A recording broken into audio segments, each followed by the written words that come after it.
তো বলছে আমি তো আমার চেনো নাই, আমি ভারতের প্রধানমন্ত্রী পণ্ডিত জওয়াহরলাল নেহরু। পাগলে কয়েছে এরকমের লম্বা লম্বা কথা আমরাও বলছি, থাকো আমাদের সাথে কিছুদিন, তোমার মাথাও ঠান্ডা হয়ে যাবে।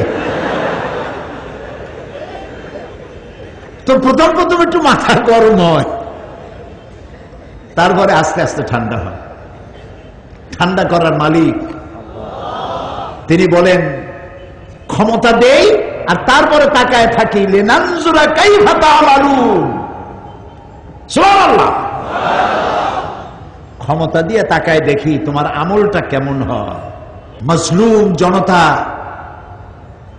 যখন অত্যাচারে অত্যাচারিত হয়ে চোখের পানি ঝরাতে থাকে, ঘর দিয়ে বাইর হইতে পারে না, গৃহবন্দী নজরবন্দি, কথা বলতে পারে না, প্রশাসনও ভয়ের চোটে অ্যাকশন নিতে পারে না, এই দুরবস্থার যখন সৃষ্টি হয়, আল্লাহ রাব্বুল আলামিন তার গোলামদের, মজলুম গরীব বান্দাদের চোখের পানি বরদাস্ত করতে পারেন না। গোসায় আল্লাহর আরশ তখন থরথর করে কাঁপতে থাকে। এবং আল্লাহ যখন অ্যাকশনে যান, ইন্না বাতশা রাব্বিকা লাশাদীদ, প্রথমে ঢিল দেন, ওয়ায়ামুদ্দুহুম ফি তুগয়ানিহিম ইয়ামাহুন। আল্লাহ প্রথমে ঢিল দেন, দেখি কদ্দুর পারো, দেখি কদ্দুর পারো। তারপরে যখন সীমা লঙ্ঘন করে, এরপরে জুতা। সুতরাং আল্লাহ রাব্বুল আলামিনের ইবাদত শুধুমাত্র নামাজ রোজায় না। আপনার ইবাদত ওই যে চাষ করতে গেছেন, ওটা ইবাদত। আপনি রিকশা চালাচ্ছেন, ওটা ইবাদত। আমি তো আমার আলোচনায় বলি যে রিকশা যে চালায়, ওর থেকে হালাল পয়সার কার?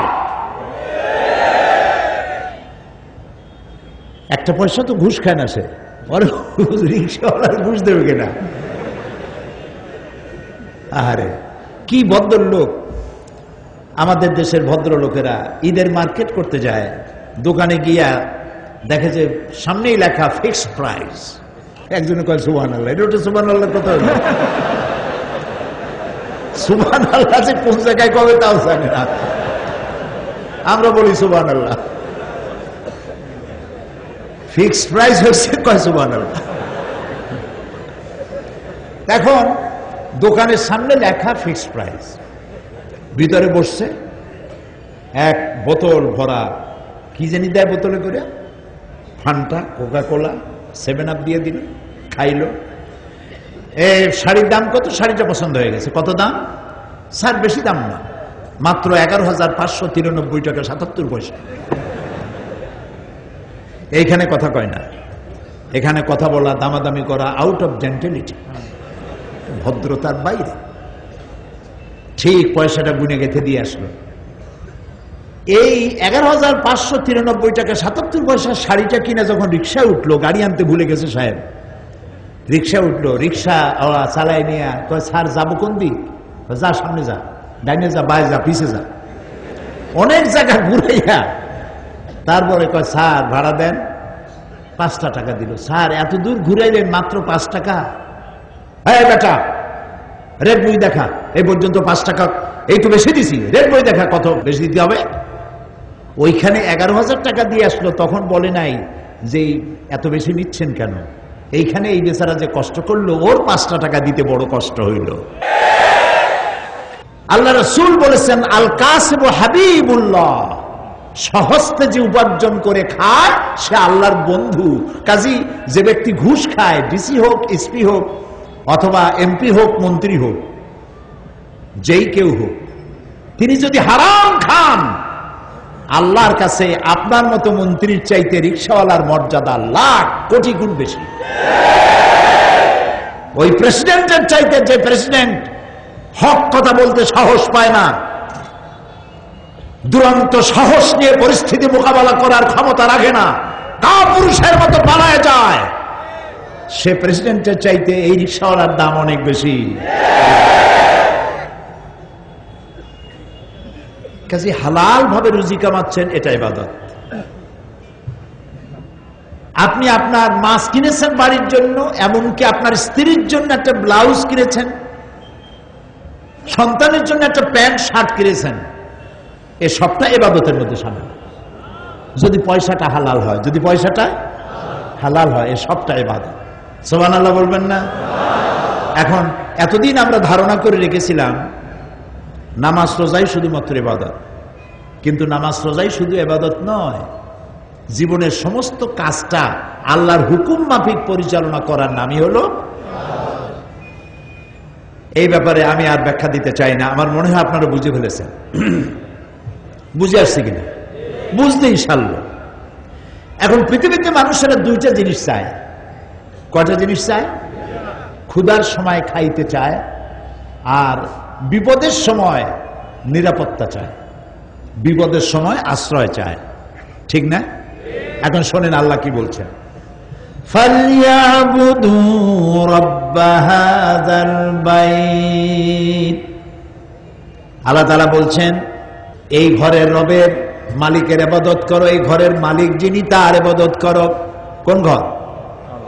কাবা শরীফ। কাবা শরীফের মালিক কে? আল্লাহ তাআলা।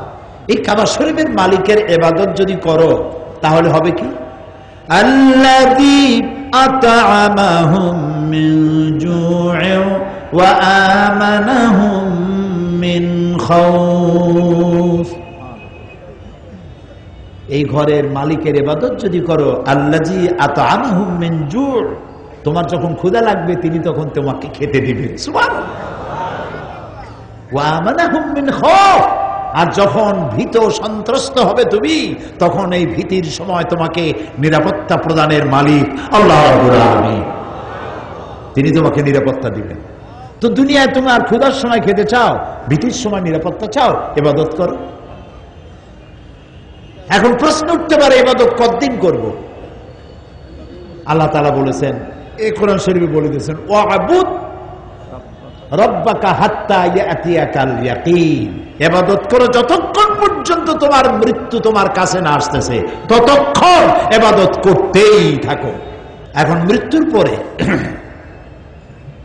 আমরা কি জান্নাতে যেতে চাই? দেখেন কিছু কিছু প্রশ্ন আছে যে প্রশ্নের জবাব সাথে সাথে দিতে হয়, আর যারা দিতে পারেন না তারা কিন্তু প্রশ্নবোধক হয়ে যান। আমি প্রশ্ন করেছি মৃত্যুর পরে আমরা কি জান্নাতে যেতে চাই? হ্যাঁ, এবার বোঝা গেল যে সবাই চান। তাহলে কি করবে? ওই দেখেন একই কথা আল্লাহ রাব্বুল আলামিন বলেন, ফামান কানা ইয়ারজু লিকাআ রাব্বিহি ফালইয়ামাল আমালান সালিহান ওয়ালা ইউশরিক বিইবাদাতি রাব্বিহি আহাদা। যদি তোমাদের মধ্যে কেউ তার রবের সঙ্গে দেখা করতে চায়, মালিকের সঙ্গে দেখা করতে চায়, আল্লাহর সঙ্গে দেখা করতে চায়, দুইটা কাজ করো। কয়টা কাজ? ফালইয়ামাল আমালান সালিহা, নেক কাজ করো, ভালো ভালো কাজ করো। ওয়ালা ইউশরিক বিইবাদাতি রাব্বিহি আহাদা, আর আল্লাহর ইবাদতের মধ্যে কারোর সাথে আল্লাহর সাথে শরীক করো না। শিরক থেকে বাঁচো, আল্লাহর ইবাদত করো, ভালো ভালো কাজ করো, নেক কাজ করো। নেক কাজ কি? যে কাজে আল্লাহ খুশি হন। এমন কি আপনি যদি একটু হেসে দিয়ে কথা বলেন, সেটাও নেক কাজ। সুবহানাল্লাহ। নবী করিম সাল্লাল্লাহু আলাইহি ওয়াসাল্লাম বলেছেন, হাসি মুখে যদি কথা বলো একটা সাদকা দেওয়ার সমতুল্য সওয়াব হয়ে যাবে। আহারে কত সওয়াব পথে পথে ঘোরে, আমরা ধরতে পারি না। তো আপনার আমার সব কাজ হলো ইবাদত। ভালো কাজ করেন। ওই যে বলছি রাসূলুল্লাহ বলেছেন হাসি মুখে কথা বলবেন, তো একটা কি হবে? কন্যা, একটা সদকা দেওয়ার সমতুল্য। আচ্ছা, সদকা কি দিয়া হয় সিলেটে? মুরগি দিয়া সদকা হয়? হাঁস দিয়া? কি দিয়া? নিম্ন একেবারে সর্বনিম্ন কি দিয়া সদকা হয়?